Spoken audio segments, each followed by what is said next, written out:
Police जो है वो कानून व्यवस्था को बनाने के लिए होती है, पार्टी बनने के लिए नहीं होती। अगर उसको राजनीतिक लोग उसको सपोर्ट करते इस तरह के बयान को, तो कहीं ना कहीं वो विभेद पैदा करते। होली, दिवाली ये हमारे देश की संस्कृति है और हमेशा से सदियों से इसको सबने मिल करके सेलिब्रेट किया है। उत्तर प्रदेश के अपराधी जिनको मुख्यमंत्री जी कहते थे कि या तो उत्तर प्रदेश छोड़ गए हैं या ऊपर चले गए हैं या जेल चले गए हैं, आज वही अपराधी नए अपराध करके मुख्यमंत्री को रोज़ सलामी देते हैं। संभल में होली और जुम्मा को लेकर के जो सियासत चल रही है, अनुज चौधरी के बयान को लेकर के हमारे साथ इस पर बात करने के लिए कांग्रेस की वरिष्ठ नेता आराधना मिश्रा मोना जी हैं। दीदी, कैसे देखते हैं आप जो संभल में इस समय होली और जुम्मे को लेकर के चल रही सियासत? देखिए, सबसे पहली बात तो कि ये मामला विचाराधीन है न्यायालय में, तो उस पर किसी को भी टिप्पणी करने का औचित्य नहीं बनता। दूसरी बात, पुलिस जो है वो कानून व्यवस्था को बनाने के लिए होती है, पार्टी बनने के लिए नहीं होती। तो किसी भी तरह का सार्वजनिक बयान उचित नहीं है, किसी भी अधिकारी द्वारा, प्रशासनिक हो या पुलिस का हो, उचित नहीं है। और अगर उसको राजनीतिक लोग उसको सपोर्ट करते इस तरह के बयान को, तो कहीं ना कहीं वो विभेद पैदा करता है। लोगों की जो आस्था है न्याय में वो कहीं ना कहीं डगमगाएगी। और हमारा कानून जो है, हमारा संविधान, वो सबको बराबर का मौका देता है। कानून सबकी सुनवाई करता है और न्यायालय का जो भी पक्ष होगा, जो भी निर्णय होगा, वो सब सर्वमान्य होगा।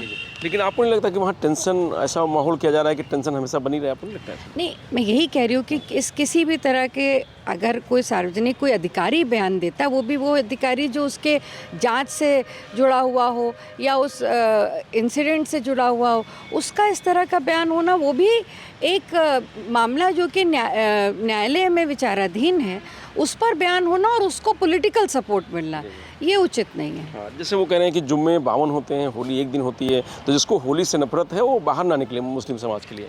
नहीं, होली, दिवाली ये हमारे देश की संस्कृति है और हमेशा से सदियों से इसको सबने मिल करके सेलिब्रेट किया है। तो अगर आज भी लोग अगर सब मिल करके उसको मनाना चाहते हैं, तो चाहे उसको किसी को आपत्ति नहीं होनी चाहिए।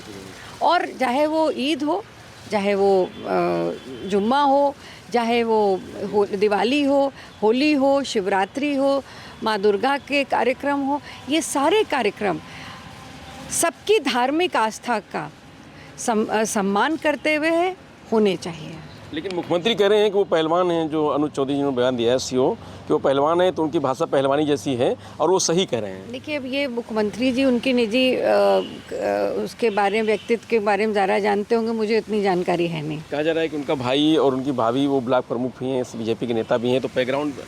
देखिए, इसमें कोई दिक्कत नहीं है। कोई भी एक परिवार के कई लोग प्रशासनिक सेवाओं में भी हो सकते हैं, राजनीति में भी हो सकते हैं, पर इन दोनों को एक साथ अगर प्रभावित आपस में नहीं होना चाहिए। कानून व्यवस्था को लेकर के सरकार कहती है कि बहुत अच्छी है, उत्तर प्रदेश जीरो टॉलरेंस है। आपको कैसा लग रहा है? देखिए, आज ही अखबार पढ़ रही थी, एक बीजेपी के ही नेता को 2 अज्ञात लोग आए और उन्हीं के घर में जो है जहर का इंजेक्शन दे करके चले गए, उनकी मौत हो गई। संभल की घटना पड़ी। तो ये सारी घटनाएं जिस तरह से उत्तर प्रदेश में, सीतापुर में एक पत्रकार की मौत हो गई, हत्या कर दी गई, तो ये सारी घटनाएं, और एक नहीं, मैं तो ये कहती हूँ उत्तर प्रदेश के अपराधी जिनको मुख्यमंत्री जी कहते थे कि या तो उत्तर प्रदेश छोड़ गए हैं या ऊपर चले गए हैं या जेल चले गए हैं, आज वही अपराधी नए अपराध करके मुख्यमंत्री को रोज़ सलामी देते हैं और अपंग कानून व्यवस्था पूरी तरह से नतमस्तक है। क्या अनुज चौधरी पे आपको लगता है कि सरकार कार्रवाई करनी चाहिए इस तरीके, अगर वर्दी में कोई अधिकारी इस तरीके बयान दे? मैंने कहा कि इस बात से सबको बचना चाहिए और कार्यवाही मुख्यमंत्री जी या सरकार का अधिकार है। अगर कोई इस तरह का बयान दे रहा है और प्रभावित कर रहा है जांच को, तो उसका संज्ञान ज़रूर लेना चाहिए।